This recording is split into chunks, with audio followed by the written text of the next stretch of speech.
So impact, how to think about it. And probably the overwhelming single thing I want to say is that the most important thing about having impact is having a good idea, have some impact for. And so, although I'm going to talk a great deal about communication, about which I feel passionate, it's really important to remember that it's only worth communicating a really good idea. And we're academics, so the things that we want to communicate have to be the result of reflection and study and serious intellectual engagement of all sorts. There are those who think that there is somehow a conflict between the highest quality of academic work and an impact agenda. I disagree wholeheartedly with that, as long as our focus continues to be at the core of our work, being trying to have some good ideas. And then once we've had a good idea, the importance of getting some results from it. I'm going to be talking about social sciences, and in a way I feel throughout my career I've been terribly lucky. The things I've ended up working on just happen to be things about which people are quite interested. So I spent 21 years working at the IFS, working on taxation and poverty and distribution of income and pensions and labour market. Those are things which are just naturally interesting to people. So it's not too difficult to have an impact when you're working on poverty or distribution of income or tax policy. Those are things that grab me. Interestingly, the work on social care, starting almost 2 years ago for a year, that was much more difficult. Because although it's something that is in fact very, very important to all of us, it's quite a lot more difficult to get people to write about it in the press, to broadcast about it on radio or television, or to get politicians to think that it really, really matters and write a little bit about why it is. When we think about impact, what do we mean? Well, I thought for 30 seconds, just as I was sitting there a moment ago, impact on who might we be thinking about? There's a tendency to think impact on government policy is the most important thing. Well, in the end, that's really important because that shapes a lot of our lives, but it isn't the only group we want to have an impact on. We want to have an impact on the media. The reason we want to have an impact on the media is that is indeed the medium through which most people get most of their understanding and information about the world, and it is a part of our lives that is incredibly distorted. But I wasn't going to do this, but I'm going to play a game with you at the moment that I play with almost every audience I talk about, and it will show something about it. A third group is whoever the stakeholder groups happen to be. So when I'm working on social care, the obvious stakeholder groups were there huge numbers of people who I provide services for or need services. Then the fourth group, in a way, the group that I think matters almost most of all is just people, and in our context, the people that many of us are involved in education. So I now look back on the 20 years I spent at IFS, and when I was there, often I thought the most important thing we did at IFS was the particular individual pieces of work and the publicity associated with them and the direct impact that they had. But as my time at IFS grew, I became less and less convinced of that, and more persuaded that in fact the biggest impact of IFS was the staff who were trained there. So, Emma Davis, and Stephanie Flanders, and Chris Giles, and the senior analyst at the National Audit Office, the chief economist at many of our government departments, were all people who went through that experience. And they're a special case of what I really think the most valuable thing that IFS has done, which is actually creating a whole, now more than one generation of young economists who think about how you should study social science in that particular way. Going and looking at the data, going and doing some modelling, actually getting to know it. So in a way, I now think that impact of 30 years of the IFS has been at least as important as the direct impact of the pieces of work.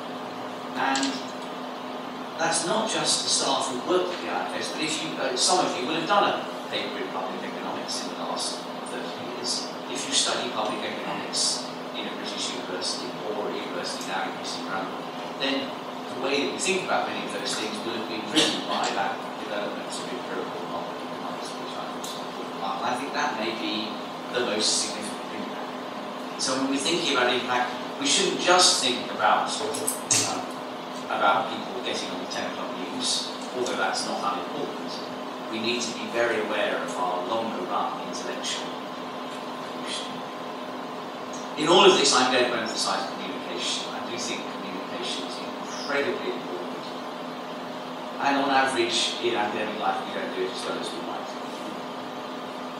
Often we don't think it's as important as it is. We don't think of it as being an integral part of the work. My own view is that communication is absolutely essential.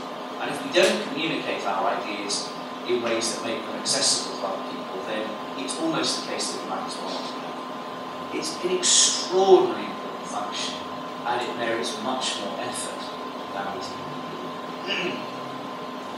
Now, publications-driven agenda that academics now face makes this more difficult. So really thinking very hard about communication takes a long time. Getting really effective ways of communicating ideas isn't straightforward or simple. And it doesn't necessarily mean you get more published output.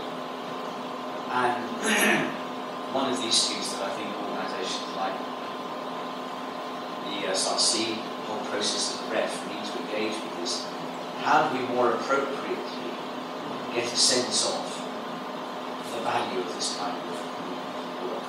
How can we do it? Because until we value it, we're not going to do it.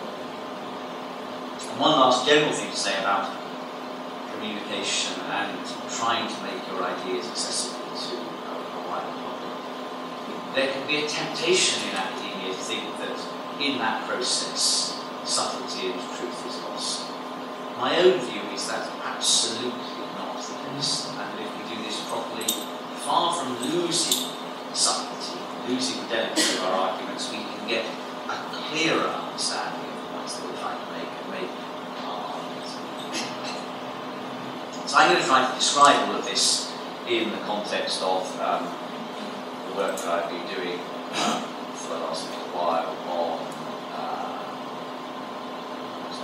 so we spent lots of time doing this. I spent a whole year working on this, and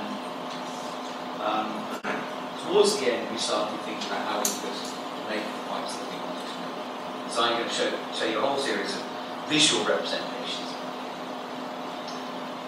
This is the background to the session. The number of people who are beyond a certain age, and fairly straightforward data which shows there is a massive aging of the population.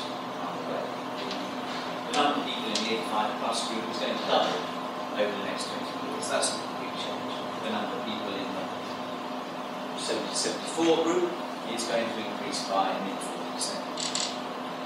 So people are very concerned about the burden of aging. Not the burden of aging. If I put this chart up, I must have used this chart 100 times in the last year, is to say that this is indeed the data that describe this as the burden of aging. It's one of the most peculiar versions of what's going on. We should be delighted that this is going on.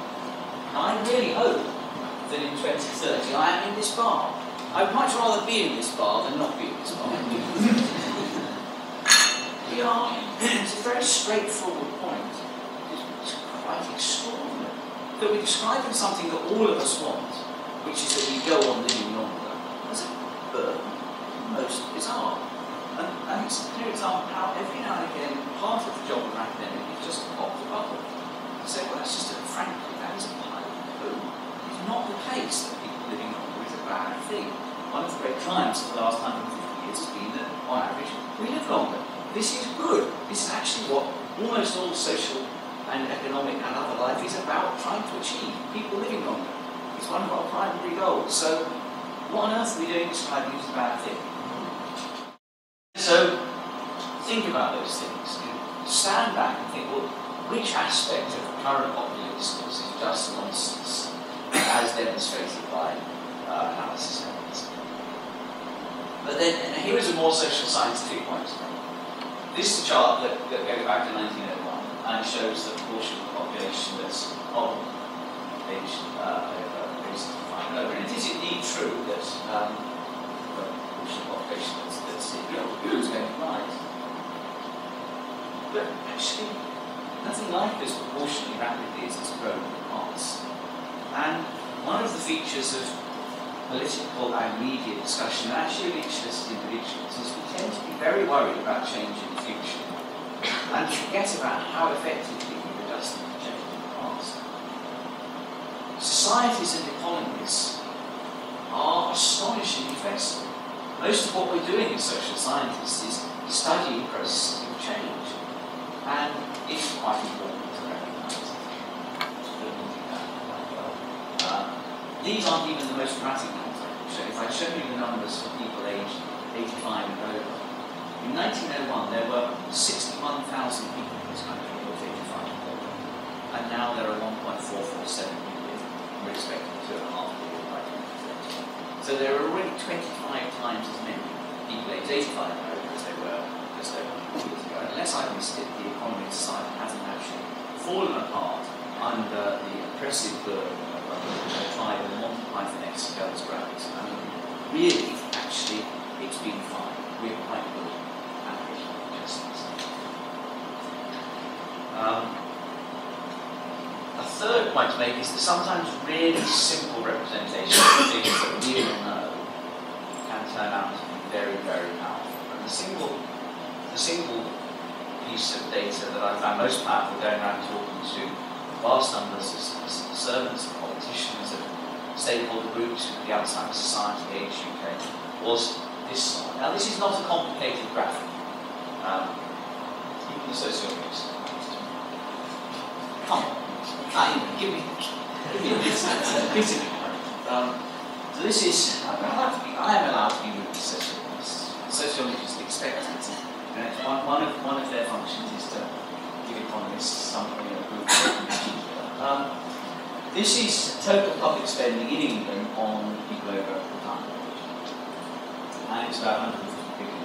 Is that a lot or a little? Well, here's something else that's really important for us. We have to help people understand it's £150 billion and being anything to anyone. Anything to anyone. It's £3,000 each. There are 50 million people. 150 billion pounds is £3,000 each. We spend £3,000 on older people for every single person in England. That's a number that means something. This bar chart, though, so we spend £85 billion a year on social security benefits for people. So nearly £1,500 for every person who goes on social security benefits. We spend £50 billion on the NHS. So for every person in England, we spend £1,000 a year on NHS services. And then the tiny little bar that I can't reach.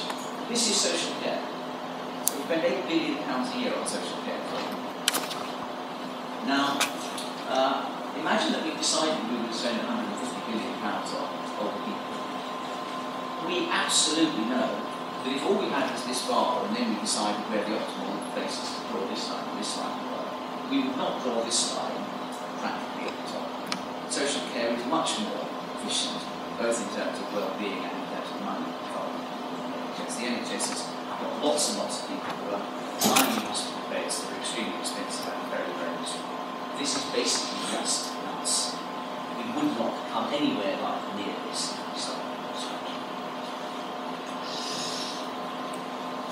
Then that's all background. Now let's come on to trying to frame the problem. So we all know there's a sort of a problem with social care. There are bad provision, people get terribly agitated about having to sell their house. Actually, when I came to all of this, the thing that struck me was that there wasn't really a clear description, a social scientific description, certainly not a clear economic description of what the problem was. So we spent many months trying to frame the problem, trying to work out what was difficult, what's special about social care, why is social care different to food or housing or clothing. And it all turned for me on some numbers. This is my favourite chart. It was extremely difficult to get this chart. This effectively is probably the distribution of care costs. So imagine we took 165-year-olds and we just lined them all up. And we lined them up in order of how much we need to spend on their care before they die. So people over here, nothing, the person who needs the most care. So here, It was quite difficult to get that data because social care was provided both privately and publicly. Authorities, there wasn't a data source for this, and you can see in the end we had to use multiple data sources. And as you can see, we still didn't get smoothly quite right. So this data is not right. In fact, the same way as all data is wrong. So these are results. Why is this powerful? Well, it's powerful because it helps us explain what the key issue is. So about slightly fewer than a quarter of 65-year-olds will die before they have any social benefits. And that might be they die on their day after their 65th birthday, you might live to 100, and then 4 can die on that. The median, so 3/4 of us are going to need social care before we die. This is more likely than falling pregnant. It's half of us are going to be pregnant. Unless there's some changes that seem unlikely. 3/4 of us are facing this, so this is not a minority. The median number is about 20,000, so half of us will have care costs of less than 20,000. But then it shoots up, and for the 10% of the highest, it will be more than 100,000, for some it will be a $250,000. The really important thing about this is the shape of this diagram. So for most commodities, the diagram will look at the shape at all. So if we do this for housing, it will start at 0, because if you die without your birth and 60th birth, you don't need any housing. And essentially, it will be a straight line. The longer you live, the more your housing costs will be, but it's essentially the same thing true of food. Not many things have this kind of shape. Things that have this shape are healthcare costs. So some of us will have very low healthcare costs compared to ill. Most of us will be a bit ill, and some of us will be very ill.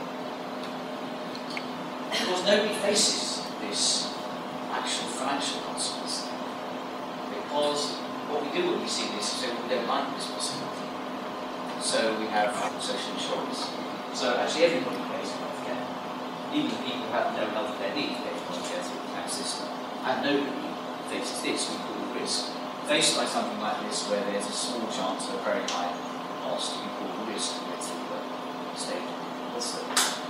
But then there are also other things where we do it through the private sector. So the consequence of your house burning down, it will are the shape of those people. Some people will never have a problem. Some people will have those water pipe at some point. Some people's house will burn down. You pool that risk through the private insurance fund. So nobody, practically, very few people are insured. Essentially, everybody, if you take this and squash it down, or motoring. So it's actually illegal to face this risk. That risk. Now there are some, most of the time, women down here who actually will never need insurance, and they're subsidising breastfeeds. Then there are most of us who have some kind of. This is a mixed group. I mean, this is women who are driven into by young men, but we pool that risk. Nobody faces this. Social care is the one big risk that all of you face. Everybody in this room faces. Which is unpooled. And it's unpooled because the current state system doesn't pool the risk. You're on your own until you've used up a lot of your money, including value of your house down to the last £1,000. And the private sector won't pool the risk because it can't be done. If you were to come to me, I'm an insurance provider, you were to say to me, can you give me private insurance for my healthcare next year? I'd say, yeah, I will. I'll charge you for your private healthcare next year.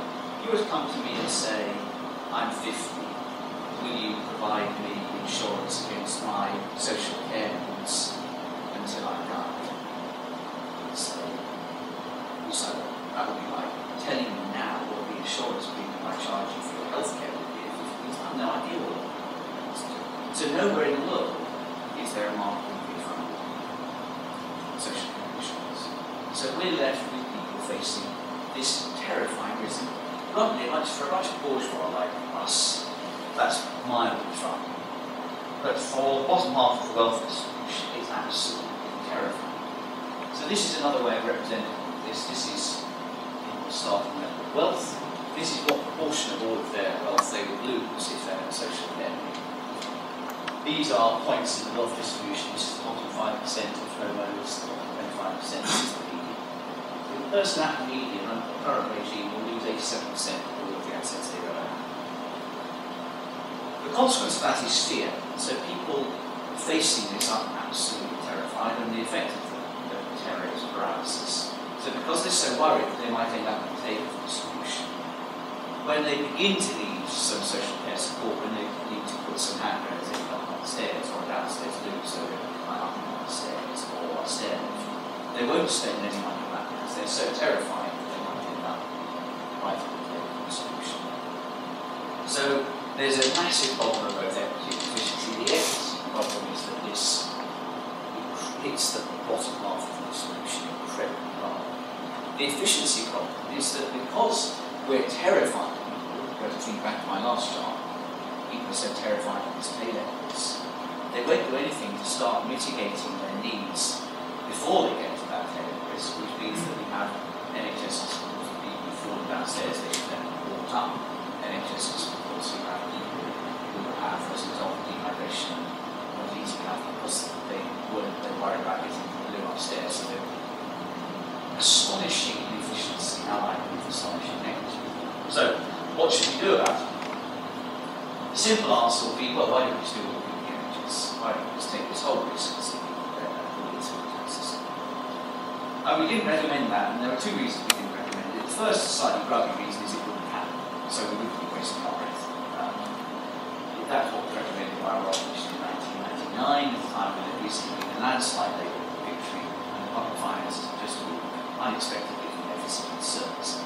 It didn't happen then. It didn't happen then, certainly didn't happen. But actually, in the end, that wasn't the real reason we didn't recommend it, because we thought it was the right thing to recommend.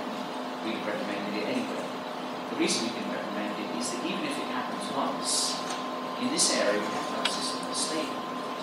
That people believe will still be there 10, 20, 30, 40 years from now. And there are a few countries that have tried to completely nationalise this. Germany, Japan, some of the European countries. And as soon as the public finances get tough, this is the first thing that gets squeezed. So in Germany at the moment, we have whole generations of people who thought they were being promised full coverage. Actually, they're not being promised anything like full coverage. So they are in the worst of all possible worlds. So we didn't recommend that. You can't say to the private sector take it on, because the private sector just can't take this risk on. There have been a few companies that are trying to do a net on plus. Nowhere in the world does this happen. So the challenge for us was to think about some mixed way forward. And this is what I think is very clear. This is where we're going to tell you. The nasty bit of the risk is the take risk. That's the risk that drive both the energy and the efficiency problems. So you want the state, which is the only thing that's kind of risk, to pull that. But it doesn't have to pull the whole risk. So we said, look, the state should provide effectively social insurance with a large instance. So that still leaves the population as a whole having to bear some costs. But given that 3/4 of us know we're going to need to have some social care costs, we expect people to look after their food costs and their housing costs in old age, not only expect to pay this. By taking this failure risk away, we deal with both the efficiency problems. What does that do? Well, this is the chart I showed you earlier. If you put about £35,000 cap on costs, we do this. So for the person at the median, we transformed everything. For people beyond there, it's better. For the person at 25th centile, it's quite a lot better. But for the person right at the bottom, it's still not good. The reason it's still not good is the means testing system is extraordinarily ineffective. The means test, I've spent 32 years working on the British welfare state and seen many means tests. The competition for the worst means test is quite strong, but this one wins it. So under the current regime, if you've got assets including the house less than £14,000, you get complete cover. From 14 to 23,250, it takes away slightly. At £23,251, it disappears completely. I'm a big believer in precision in describing welfare states of things, and I get very frustrated when people describe points at which the marginal tax rate increases with people's influence cliff edges. But you and I think we probably can call this cliff edge. It's astonishingly stupid. It's unfair, and it's also very inefficient. Some of you may have received letters from lawyers saying things like, where there's a will, there's a way to avoid social care costs. This leads to a massive incentive to cheat, massive incentive to regulate assets. There's quite a lot of that going on. So what should we do? We should do that, so we should take this top threshold up to £100,000. It doesn't cost very much, and what it does is it takes that system and just gets rid of that nasty bit there. So a combination between cap in place and changing the business does that. And the reason I'm going through these charts is that we spent months and months trying to find powerful ways of representing all of these things. And I use these charts in literally almost endless meetings with HUK, the Alzheimer's Society, all brokers, civil servants, ministers, shadow ministers, and journalists. Because to have any chance, and we don't know whether this will work, we reported last July, there's a white paper and a progress report on funding for due next month. We did, though, as a result of all of this, manage to get all of the stakeholders lined up, which has never been done before. We had HUK, the Alzheimer's Society, Carers UK, the MS Society, absolutely everybody lined up. Not because this was everything that they wanted, but actually many of those groups would like free care. They'd like the NHS solution, but they recognise they're not going to get it. And by taking them through all of these arguments, we actually got them to a position where they were all willing to say, yes, this is our best chance. And we did that with the media as well. We had an extraordinary sense of programme meeting. And it kind of worked up to a point where it's more like that. The last thing was cost. So we needed to find a way of representing cost. And in public, once you talk about the government, that's difficult. People find big numbers hard to understand. So this is a representation of public spending. There are 697 little grey boxes there, one for each £1 billion of public spending. Which, and again, it's not a lot. This is the UK. It's about £12,000 each. Which is a lot of money. There's the NHS, 103. There's social security, older people, education, defence, social care, and disability benefits. Right, up to 27 billion. And then this is where I saw the glasses on. That's the cost of the reforms that we just described. And the point that I was making is actually 1.7, not 2, I thought about that. The point we were making here was, look, of course the public finance is a model, but we're talking about 1/400th of public spending for something that is extraordinarily important to almost all of us. So surely government is not so incompetent that it couldn't find some way, either through increasing taxation or reallocating this public spending, to deal with 1/400th of public spending. And that seemed to be a reasonably effective way. So we had all this material, much of which took endless months of statistical running. And then we had quite a lot of impacts that were published. We got quite a lot published, although this is a straight diary. Millie Dowler affair broke the afternoon that we launched. So we had fantastic publicity until Millie Dowler affair. And that's what happens, right? There have been, in the 30 years I've been playing this game, there have been 2 or 3 other occasions when that sort of thing has happened. Nothing quite as dramatic as Millie Dowler, but I remember one IFS Green budget where we were ready for a huge impact and then interest rates got raised by 2%. So that happens. Once you're playing this game, you're out of a world where external exogenous things. But we had a reasonable impact. We had that impact by spending huge amounts of time talking to an extraordinary array. And I don't think that in the end, certainly if you're trying to deal with these sorts of policy issues, there's no alternative to that. And it is, of course, academics. So through the whole process of running the commission, I spent time with lots of the obvious key academics in this area. First of all, trying to steal wisdom from them, and then once we knew what to do, or thought what to do, trying to persuade them that this was a sensible thing and how it fitted in with their ideas. We did spend a lot of time with journalists, because if you're trying to affect public policy, there's little choice. And in the end, I found for the first time in my life that it really matters to me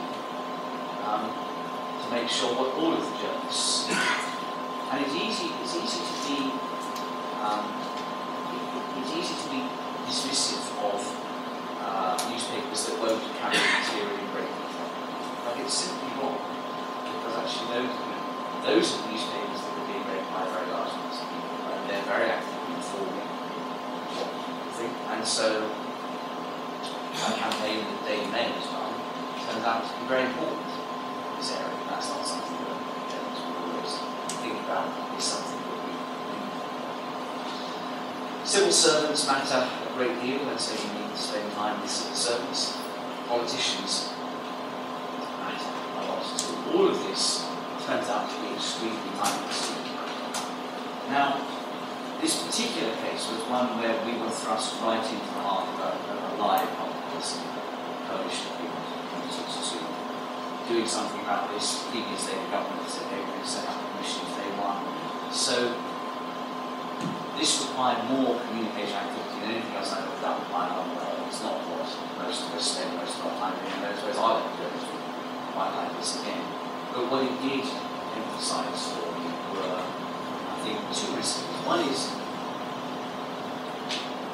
you've really, really got to think very hard about this stuff. You won't be able to do communication unless you're very, very, very clear about what you're saying. And although we've ended up with very simple messages, I found the process of getting to the conclusion more intellectually challenging than those things that I've done. And so let's not think there is any distinction between the kind of work we do by week and in hand to get in fact just what we work with. The second is that in the end, the impact that I think we most care about is persuading large numbers of people what the right thing to do. I don't know if this is going to happen before the election. I just don't know. But what I am now fairly convinced about is that the next time there's a major reform to social care, it will have this kind of characteristic. And I think it's important for our group not to get too hung up on whether the government says yes, because that's not quite. That isn't really the game to look at. We're in the game of winning the intellectual argument, providing frameworks and ideas that make sense. We can't. I think if we ever cross the line between our core objective of actually getting governments to change the game, then we'll be sucked in too great an extent that it's not part of the process. I think that's 30 minutes.